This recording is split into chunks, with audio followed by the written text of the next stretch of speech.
होली और दिवाली, भाई कुछ भी कहें, होली और दिवाली ऐसे पर्व हैं, ऐसे त्योहार हैं हमारे हम सब के, जो प्यार भरे और बहुत सारा प्यार, बहुत सारी चीज़ें हमारे सब के घर में लेके आते हैं। और सभी लोग, मैं तो ये मानती हूँ इवन कि सभी लोग होली और दिवाली का बहुत लंबे समय से बहुत खुश होके, एक्साइटेड होके इंतज़ार करते हैं कि कब होली आएगी, कब एक दूसरे को रंग लगाएंगे, कब दिवाली आएगी, कब हम पटाखे जलाएंगे। तो आप सभी को पता है, वैसे तो हम हर सभी छोटे त्योहारों और पर्व पर आपको चीज़ें बताते हैं कि ये त्यौहार इस बार क्या लेकर आ रहा है। और जैसे होली रंगों का त्यौहार आने वाला है, तो वही पंडित जी आचार्य रमेश सेमवाल जी मेरे साथ मौजूद थे, तो वो बताएंगे कि जैसे पिछली बार हमने बताया था कि दिवाली आई थी, वो क्या लेकर आई थी, क्या करें क्या ना करें।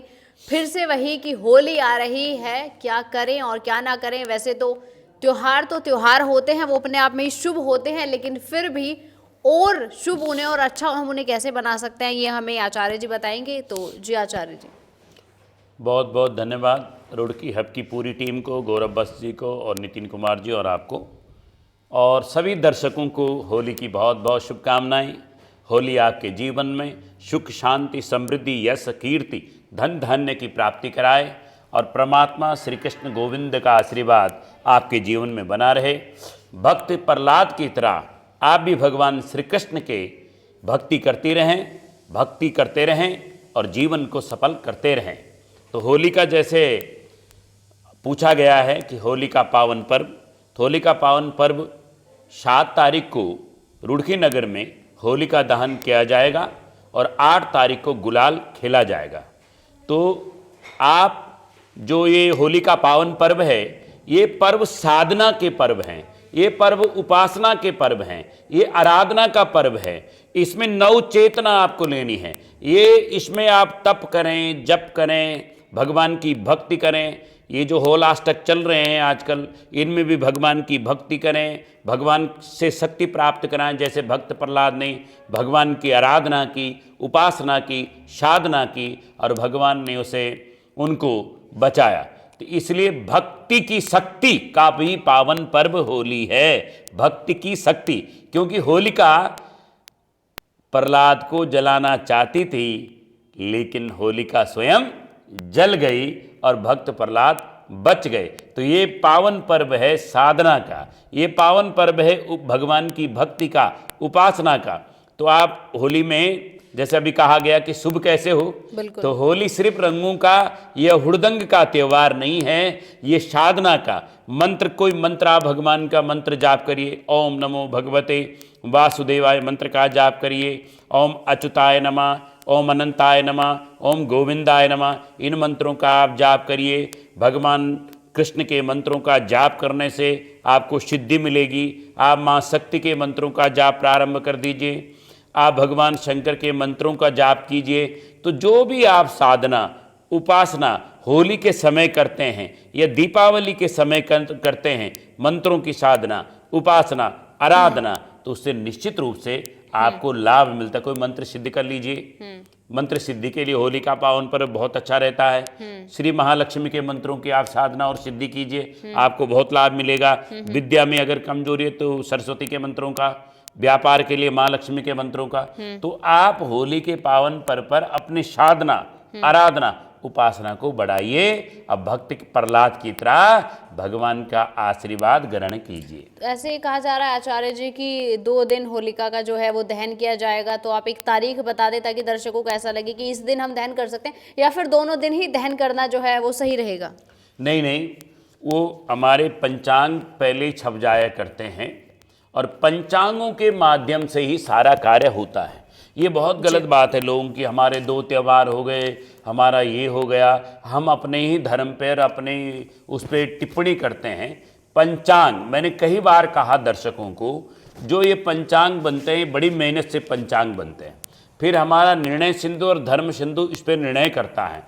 वैसे अगर देखा जाए तो 6 तारीख को पूर्णिमा प्रारंभ हो रही है, 4:18 शाम को। पूरे शाम को प्रदोष काल में पूर्णिमा रहेगी, रात को भी पूर्णिमा रहेगी, और अगले दिन 7 तारीख को 6:10 तक पूर्णिमा रहने वाली। तो पूर्णिमा में ही होलिका दहन किया जाता है। लेकिन भद्रा चलेगी, 4:18 से भद्रा लग जाएगी। इसलिए यहाँ पर रुड़की नगर में 7 तारीख को ही होलिका दहन किया जाएगा। 8 तारीख को रंगों की होली खेली जाएगी।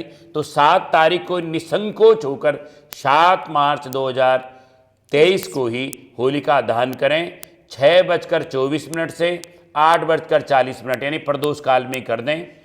कहीं कहीं पहले दिन, जैसे कलकत्ता में 6 तारीख को होलिका दहन किया जाएगा। बहुत सारी जगह पंचांग मेरे हाथ में है, कई पंचांगों में है, तो कई कई जगह 6 तारीख को भी होलिका दहन किया जाएगा। लेकिन रुड़की में 7 तारीख को होलिका दहन किया जाएगा। इस पर मतभेद नहीं करना चाहिए, पंचांगों के माध्यम से ही गणना की जाती है। निर्णय सिंधु और धर्म सिंधु जो हमारे प्रतिष्ठित हिंदू धर्म के ग्रंथ हैं, निर्णय सिंधु और धर्म सिंधु और पंचांग के अनुसार ही हमें चलना चाहिए। पंचांग में जो तिथि, और बहुत सारे लोग कहते हैं कि तिथि जो है, जो सूर्य उदय वाली तिथि वो नहीं चलता है। प्रदोष व्यापनी, कई कई त्योहारों में प्रदोष व्यापनी तिथि का महत्व होता है, रात्रि व्यापनी का भी महत्व होता है। उदय काल, हर एक चीज़ में उदय काल तिथि नहीं चलती है। तो इसलिए आप निसंकोच होकर 7 तारीख को होलिका दहन करें। जी ठीक है।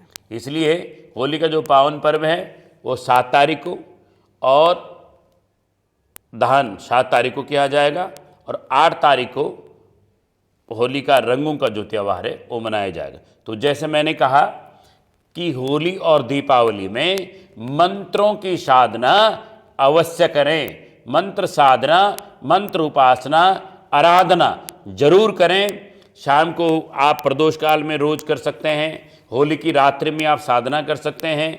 और जब आप होलिका दहन करें तो उसमें जौ और चावल और घृत जरूर आप वहाँ चढ़ाएं, आहुति दें उनकी, जौ की और चावलों की और घी की, ये आहुति आप जरूर दें। और होलिका माता से प्रार्थना करें कि हमारे घर के सारे कष्ट, सारे दुख दूर हों, और होली के बाद हमारे जीवन में नया परिवर्तन हो, हमारे धन धान्य की वृद्धि हो, यश की वृद्धि हो, सुख शांति समृद्धि हो, और हमारे मनोविकार। आपको पता है भगवान के भक्त को कष्ट दिया गया, प्रहलाद जी को विभिन्न प्रकार के कष्ट दिए गए, लेकिन उन्होंने भगवान की आराधना नहीं छोड़ी। उन्होंने पिता को छोड़ दिया, लेकिन भगवान की साधना, आराधना, उपासना नहीं छोड़ी।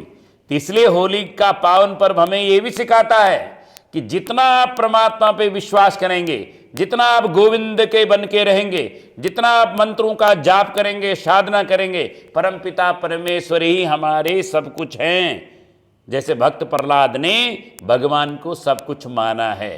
तो होली का सिर्फ एक खेलने वाला त्यौहार नहीं है, ये साधना का भी है। ऊर्जा लेनी है, नई ऊर्जा, शक्ति, भक्ति, ज्ञान, विवेक और बुद्धि भगवान से हमें प्राप्त हो, तो वो साधना, वो जागृति, वो ऊर्जा हमें प्राप्त हो, और हम सच्चे भक्त भगवान के बने, और हमारा जीवन में नया परिवर्तन हो। तो इस होलिका की बहुत बहुत शुभकामनाएं।